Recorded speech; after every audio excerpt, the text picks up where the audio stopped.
طائفة من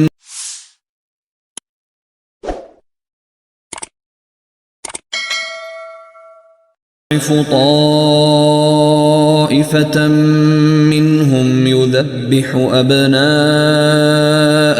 ويستحيي نساءهم إنه كان من المفسدين ফিরাউন তার দেশে উদ্ধত হয়েছিল এবং সে দেশবাসীকে বিভিন্ন দলে বিভক্ত করে তাদের একটি দলকে দুর্বল করে দিয়েছিল।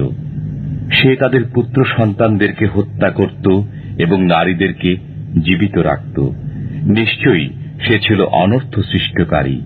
ونريد أن نمن على الذين استضعفوا في الأرض ونجعلهم أئمة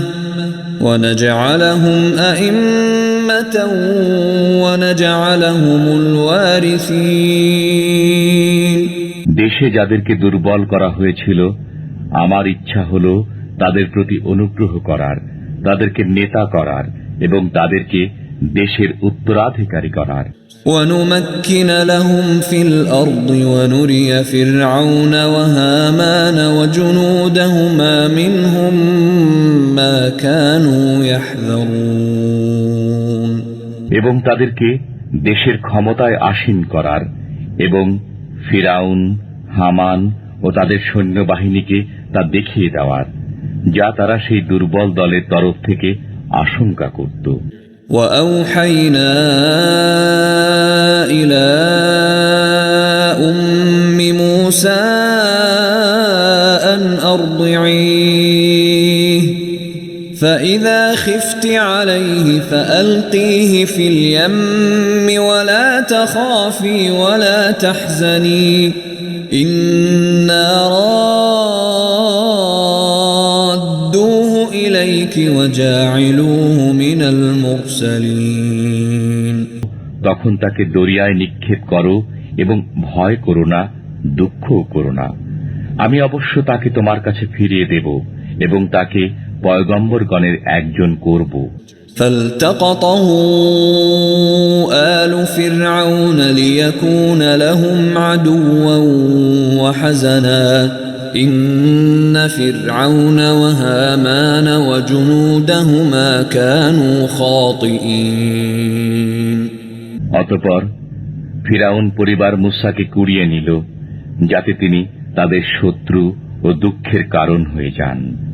নিশ্চয়ই ফিরাউন, হামান ও তাদের সৈন্যবাহিনী অপরাধী ছিল।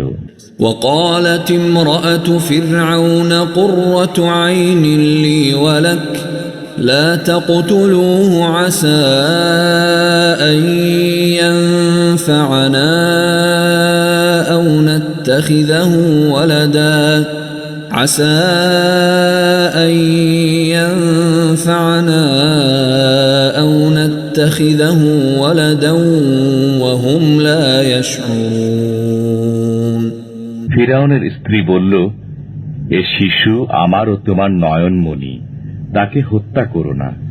এ আমাদের উপকারে আসতে পারে অথবা আমরা তাকে পুত্র করে নিতে পারি। প্রকৃতপক্ষে পরিণাম সম্পর্কে তাদের কোনো খবর ছিল না।